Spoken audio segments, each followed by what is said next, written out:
Sarah woke up to white ceiling tiles and the smell of antiseptic. Her left eye wouldn't open. Her mouth tasted like copper. When she tried to sit up, pain exploded through her ribs so intense she gasped. "Don't move," a voice said Don't from her move. right. Deep, concerned, unfamiliar. She turned her head carefully and saw him for the first time. One of the Kong twins, though she didn't know which. He sat in the chair beside her hospital bed like he'd been there for hours. His expensive suit rumpled, dark circles under his eyes. "Who are you?" she whispered. Something flickered across his face. "I'm Juno. Kung Junho. I found you last night." He leaned forward. "I need you to tell me who did this to you." Before she could answer, the door opened and another man entered, identical face but everything else different. Colder eyes. More controlled posture. This one looked at her like she was a problem he needed to solve.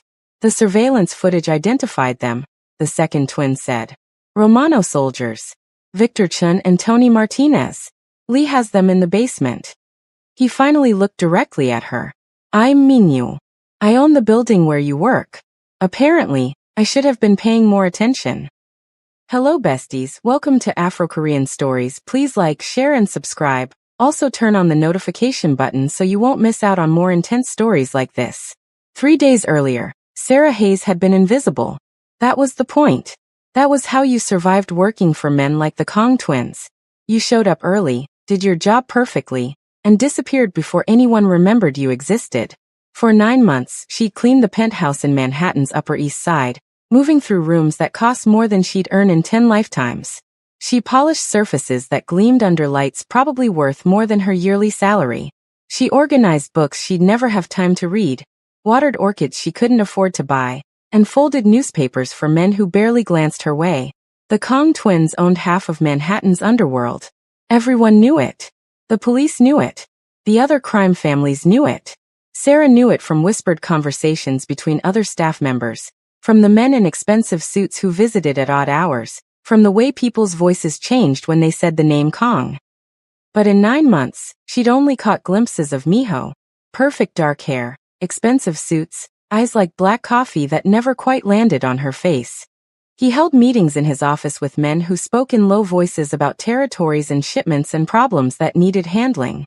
Sarah cleaned up after them, emptied ashtrays, collected glasses still wet with imported whiskey. She didn't ask questions. Asking questions was how invisible people became visible in the worst possible way. She'd never seen Juno. He'd been in Tokyo for 2 years, handling business her brother James said was better left unquestioned. James worked as a chef in the Kong household kitchen, and he'd warned her 1,000 times. Keep your head down, do your work, never get noticed. Sarah had followed that advice religiously, until Thursday night, when 2 men made her visible in the most brutal way possible. The rain had been hammering Manhattan like bullets when she left the penthouse at 10:30. Her sneakers were soaked through before she made it half a block, water squishing between her toes with each step. 3 more blocks to the subway entrance. 3 blocks and she'd be safe, heading home to the tiny apartment she shared with James in Queens. Behind her, footsteps echoed off wet pavement. She told herself it was nothing. New York was a big city. Lots of people walked these streets at night. But when she glanced over her shoulder, 2 figures emerged from the fog of rain, moving with the kind of purpose that made her stomach drop. She quickened her pace. 2 blocks now. The footsteps got closer. "Hey," a voice cut through the rain. English but with a New York accent. "You. Stop." Every instinct screamed at her to run, but her legs felt like concrete. She turned slowly, heart hammering, and found 2 men blocking her path. One was bald with eyes cold enough to freeze blood. The other was broader, taller, with a scar cutting through his left eyebrow. "Evening," the bald one said, stepping closer. His companion moved to cut off her escape route. "Where you going so fast?" "Home." Sarah's voice came out steadier than she felt. "Please, I don't want trouble." "No trouble." The man smiled, but it wasn't friendly. His eyes dropped to her chest, to the gray polo shirt visible beneath her jacket, to the small silver logo embroidered there. His smile vanished. "Wait. That uniform." He grabbed her collar, yanking her forward so hard she gasped. "You work at that building, don't you? The big one on 5th Avenue. You work for the Kong twins." Ice flooded her veins. I'm just a cleaner. I don't know anything about. Don't lie. He pulled her closer. I've seen that logo before. You work for them. I just clean houses, Sarah said desperately. I don't know anything. I'm nobody. Nobody. The man laughed, ugly and cold. He looked at his companion. She works for the Kangs. You know what that means. The taller man's expression changed. Something dark crossed his features, and Sarah knew with absolute certainty that she was in serious trouble. Please, she whispered. Please just let me go. We have a message for your bosses, the bald man said, pulling her into the alley. About who really owns these streets. About what happens when people forget their place. The first punch came from nowhere. Pain exploded across her cheekbone, white-hot and blinding. She staggered backward, but hands grabbed her arms before she could fall. Fingers dug into her flesh hard enough to bruise, hard enough to leave marks she'd see for weeks. This is what happens when people think they can just walk through our territory like they own it, the bald man hissed in her ear. When they think working for the Kangs makes them untouchable. The second hit caught her ribs. Then another. And another. She tried to scream, but a palm clamped over her mouth. She tasted copper and rain and terror. Tell your bosses, the man said, punctuating each word with violence. That Midtown belongs to the Romano family now. Tell them we don't forget. Tell them. Something cracked in her chest. The pain was so intense everything went white, then gray, then black. She didn't feel them drop her. Didn't hear them rifle through her bag, taking her phone, her wallet, everything. Didn't register the rain washing her blood into the gutter, as they disappeared into the New York night. When consciousness returned, she was lying on wet pavement, every breath like knives in her side. Her left eye wouldn't open. Her mouth tasted like blood. Through her one working eye, she could see the subway station ahead, its lights wavering through rain and tears. Get up. Move. Get home. Somehow she did. Juno found her 20 minutes later. He'd been walking back from a late meeting in Brooklyn, had decided to walk the last few blocks despite the rain because 2 years in Tokyo had made him forget what New York storms felt like. He was 3 blocks from home when he saw her. At first, he thought it was just a pile of discarded clothes in the alley entrance. Then he saw the hand, palm up in the rain. Saw the gray uniform with the silver logo. Their logo. He was running before he decided to. Dropping to his knees beside her in the filthy water. Her face was destroyed. Left eye swollen completely shut, purple and black spreading across the socket. Her lip was split open, blood mixing with rain. When he carefully pulled back her jacket, he saw the bruises blooming across her arms. Perfect finger-shaped marks where someone had grabbed her. Hey, he said, touching her shoulder gently. Hey, can you hear me? She groaned, tried to curl into herself, and whimpered when the movement pulled at damaged ribs. Juno pulled out his phone with shaking hands. He dialed his brother's number, rain streaming down his face. What? Miho's voice was clipped, irritated at the late interruption. Hyung, Juno said, his voice deadly calm in the way that meant he was absolutely furious. You need to come downstairs. Now. Someone just declared war on us, and they used our housekeeper to deliver the message. Silence on the other end. Then. What are you talking about? There's a woman bleeding in the street 3 blocks from home. She's wearing our uniform. Someone beat her unconscious and left her here like garbage. Juno looked at her ruined face. Get down here. Now. He hung up before Miho could respond. I've got you, he said softly to Sarah, carefully lifting her into his arms. She cried out when the movement jarred her ribs, and something murderous settled in Juno's chest. I've got you. You're safe now. I promise you're safe.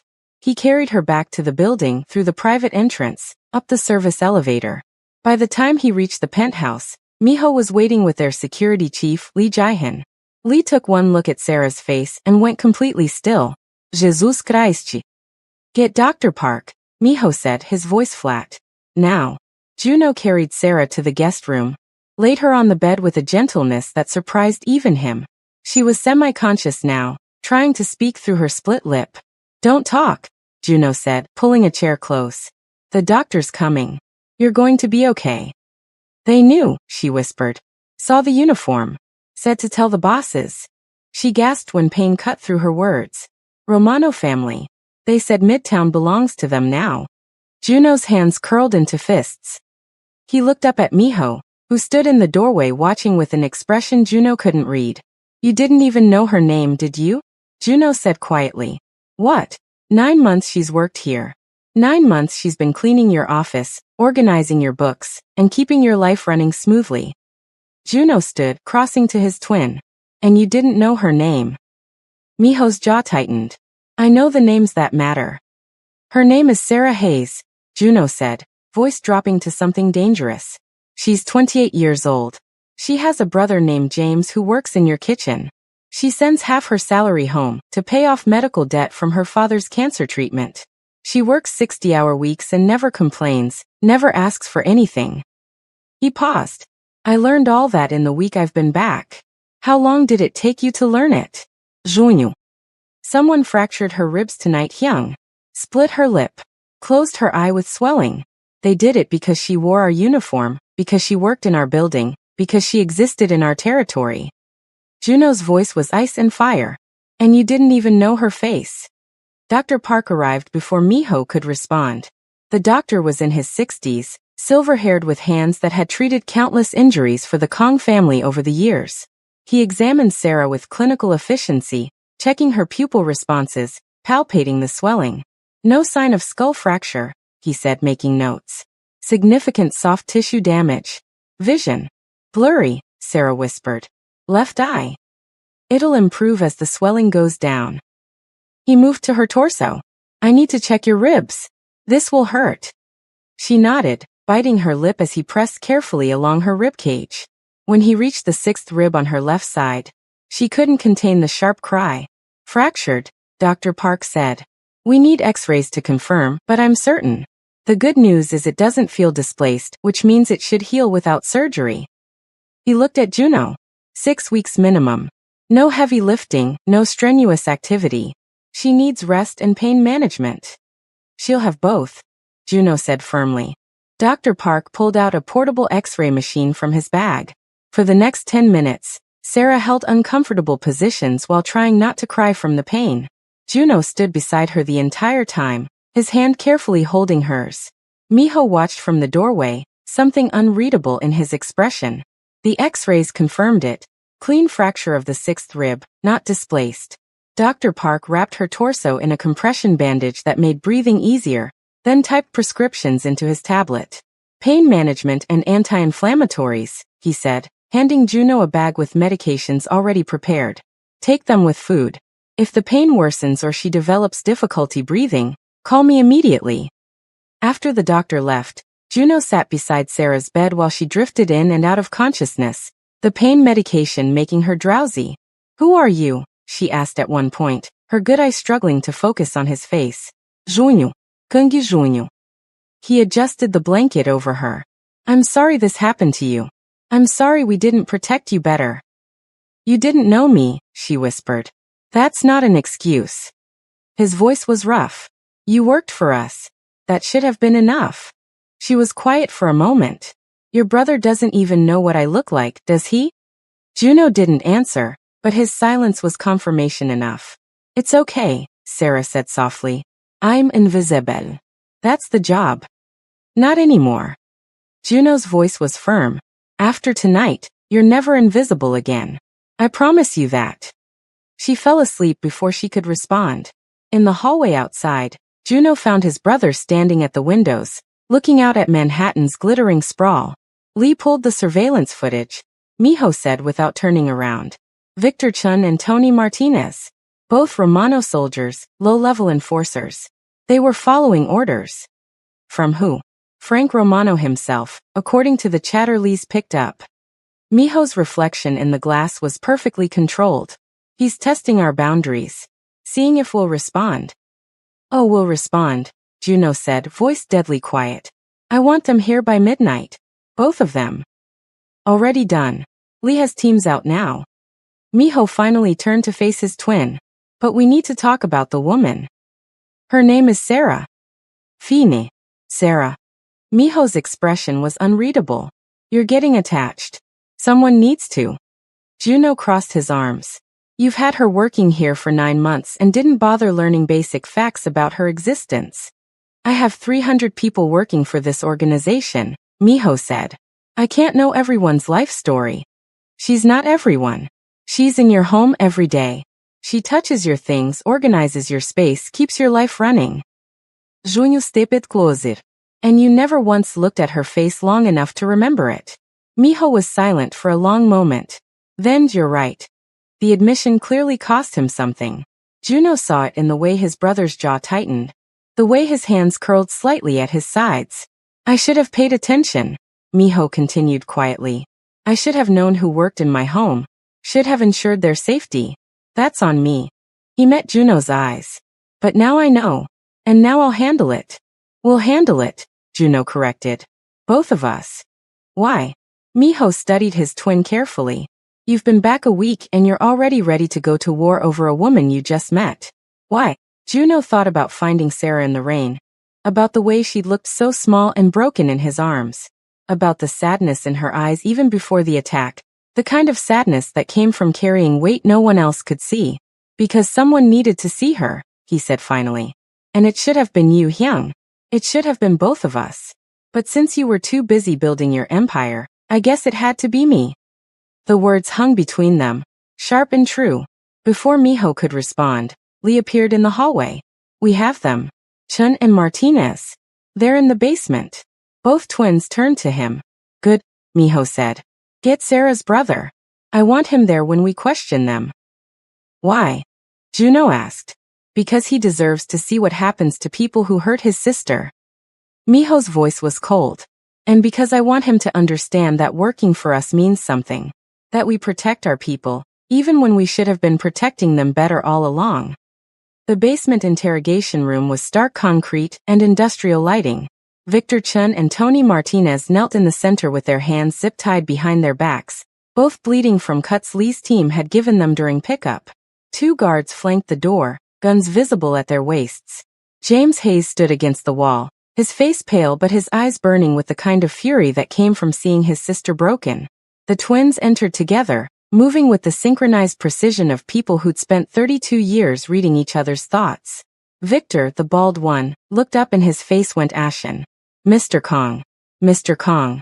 Please, we can explain. Explain what? Juno's voice was soft, dangerous. Explain how you beat a woman unconscious for walking home from work? Explain how you fractured her ribs and split her lip, and left her bleeding in the rain. We were just following orders, Tony said desperately. Romano said to send a message. Said you were getting too comfortable, needed to be reminded that. What? Miho interrupted, his voice like ice. That Midtown belongs to him? That we've gone soft? He crouched down to eye level with the kneeling men. Let me tell you something about messages.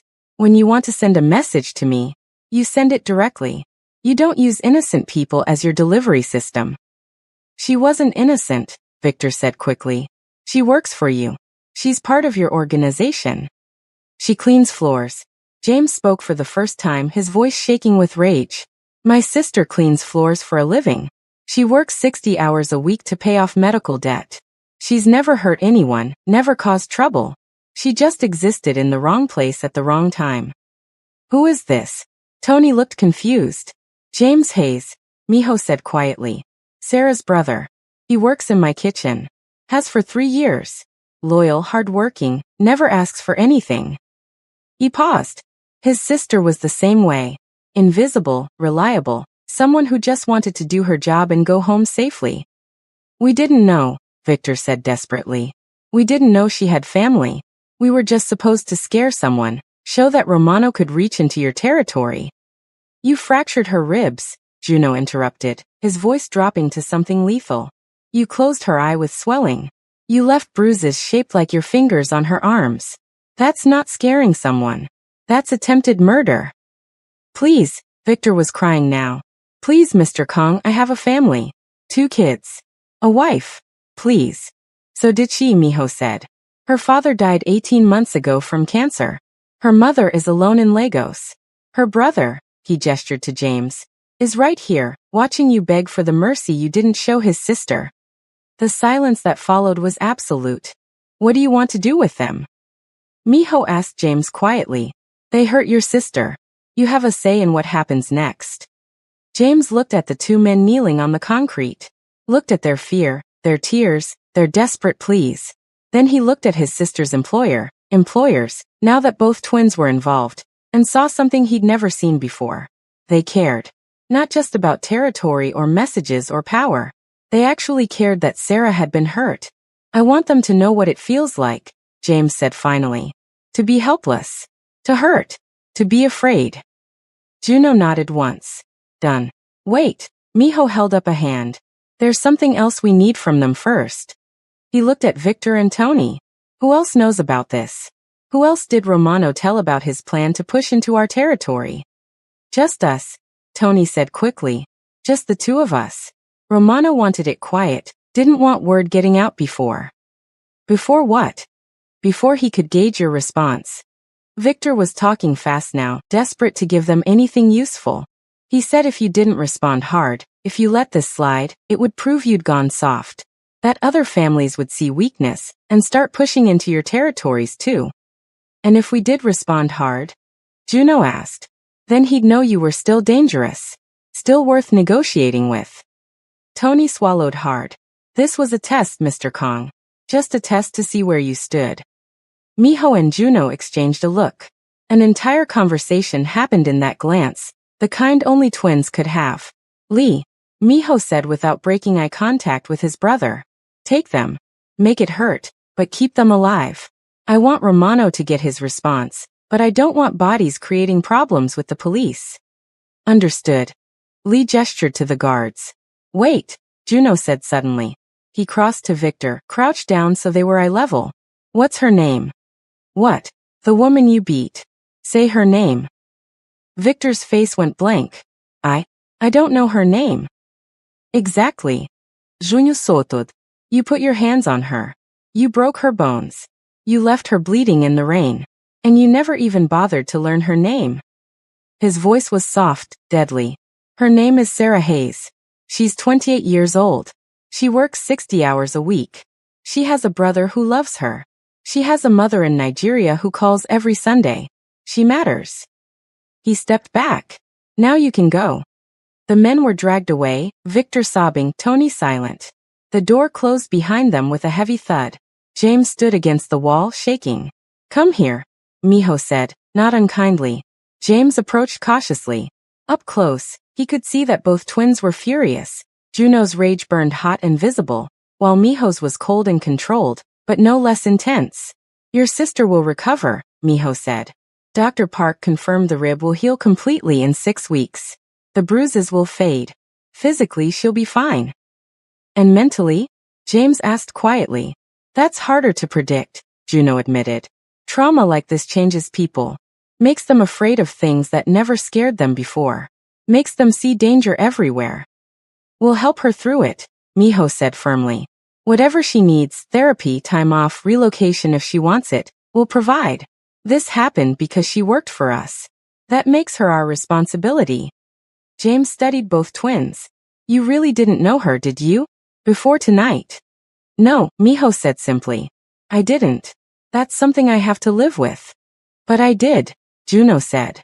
I've been back a week and I saw her every day in the kitchen when I'd grab coffee. Saw the sadness in her eyes. The way she moved through the world like she was trying not to take up space. He paused. I should have said something sooner. Should have made sure you knew who she was. Why? James asked. Why does it matter if you knew her or not? She's just staff. No, both twins said simultaneously. Miho continued. She's not just staff. Not anymore. After tonight, everyone in this organization will know her name. Will know that touching her means answering to us. Both of us. She'll never be invisible again, Juno added quietly. James looked between them, something understanding dawning in his expression. You're both interested in her. It wasn't a question. Neither twin denied it. This is going to get complicated, James said. Probably, Miho agreed. But first, she needs to heal. Everything else can wait. But you know what can't wait? Your subscription to this channel. Look, I see you there, watching this story unfold, getting invested in Sarah, Miho, and Juno. You're feeling their pain, their connection, their tension. But here's the thing, if you're not subscribed, if you haven't hit that notification bell, You're basically telling me this story doesn't matter to you. That all the hours spent crafting these emotions, these characters, these moments, they mean nothing. Is that really how you want me to feel? Come on, bestie. Hit that subscribe button. Turn on notifications. Show me you care about where this story goes. Because I promise you, what happens next will break your heart in the best way possible. Upstairs, Sarah woke to find both twins sitting in her room. Juno occupied the chair beside her bed like he'd been there for hours. Miho stood by the window, looking out at the city but clearly listening. Hey, Juno said softly when he noticed her eyes open. How are you feeling? Like I got hit by a truck, Sarah whispered. Her throat was dry, her voice rough. What time is it? 3 a.m. Miho turned from the window. You've been asleep for about 5 hours. The pain medication Dr. Park gave you is strong. She tried to sit up and immediately regretted it. Pain flared through her ribs, sharp and intense. Don't. Juno was on his feet instantly, gently guiding her back down. You have a fractured rib. Any movement is going to hurt for a while. Sarah closed her eyes, tears leaking from the corners. Not from pain, though that was bad enough. From the overwhelming reality of what had happened, of where she was, of these two men sitting vigil over her like she mattered. Why are you here? She asked quietly. Where else would we be? Juno's voice was gentle. I'm just a housekeeper. You don't need to. Stop, Miho interrupted, crossing to her other side. Stop saying you're just anything. You work for us. You were attacked in our territory while wearing our uniform. That makes this personal. She opened her good eye, looked at him clearly for the first time. He was handsome in a sharp, dangerous way. All precise angles and controlled power. Everything about him screamed discipline, from his perfectly styled hair to his immaculate suit despite the late hour. Then she looked at Juno. Same face, completely different energy. Where Miho was ice, Juno was fire. His suit was rumpled, his hair slightly messy like he'd been running his hands through it. His eyes held a warmth that Miho's didn't. A gentleness that seemed at odds with the violence she knew he was capable of. I don't understand, she whispered. 9 months I've worked here in Mr. Kong. She looked at Miho. You never even looked at me. Not once. Why now? Miho was quiet for a long moment. Then, because I should have. Because I was so focused on building and maintaining power that I forgot to pay attention to the people who made that power possible. His voice was rough. Because you deserved better than invisibility, and I failed you. The men who did this, Sarah said. What happened to them? They're being handled, Juno said carefully. What does that mean? It means they'll understand what happens when you hurt someone under Kong protection, Miho said. It means Romano will get his message, and it won't be the one he was expecting. Sarah absorbed this. She should have been horrified.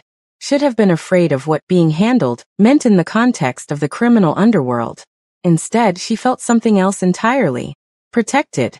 For the first time since her father died, since the debt collectors started calling, since she'd started working herself to exhaustion just to stay afloat, someone was protecting her. I want to see them, she said suddenly. Both twins went still. What? Juno asked. The men who attacked me. I want to see them. I want them to see me as a person, not just a message. Absolutely not, Miho said firmly. You're injured, traumatized. I'm angry, Sarah interrupted. I'm furious. They beat me unconscious and left me in the rain like garbage, and I want them to know I'm not just somebody they used to send a message. I'm a person. I have a name. I matter. Silence filled the room. No, Miho said finally. What happens in that basement isn't for your eyes. It's dark, Sarah. Darker than you can imagine. They already touched me, her voice cracked. They broke my ribs and split my lip and left me bleeding. I want them to see what they did. I want them to know I'm not invisible. Juno looked at his brother. Another wordless conversation. If we allow this, Miho said slowly, you can't unsee it. You can't know what we do to people who cross us. It will change how you think about us, about this organization. Maybe I want it to change, Sarah said quietly. Maybe I'm tired of being invisible, of accepting scraps, of acting like I don't deserve to take up space in the world. Juno reached out, carefully took her hand. You deserve to take up all the space you want. You don't need to see violence to prove that. But I want to, she insisted. Please. Let me do this. The twins exchanged another look. Finally, Miho nodded. Juno will take you, he said. I'll make sure everything is ready. 30 minutes later, Sarah stood in a freight elevator with Juno supporting most of her weight. The compression wrap around her ribs made breathing easier, but every movement still sent sharp pains through her left side. You can change your mind, Juno said quietly. No one would think less of you. I won't change my mind. The elevator descended into the building's basement levels, into spaces Sarah had never known existed. When the doors opened, Lee was waiting. She shouldn't be here, Lee said, looking at Juno with concern. I know, but she asked. Juno's arm tightened around Sarah's waist. Make sure it's clean. I don't want her seeing more than necessary. Lee nodded and led them down a concrete hallway to a heavy metal door. He opened it. The room beyond was exactly as Sarah had imagined, and nothing like it at the same time. Stark. Clinical. Two men kneeling in the center with zip-tied hands, both bleeding but conscious. Miho stood to one side, perfectly still, watching them with predatory focus. Two guards flanked the door. If you're still here, if you're hooked on Sarah's journey and the twin brothers, and curious about what's coming next, please hit that subscribe button. I'm putting my all into this story, and your support really matters. Leave a comment with your predictions, turn on notifications, and stay tuned. You won't want to miss what's about to unfold. And if you don't subscribe, you'll miss the most intense part of the story. Don't be that person.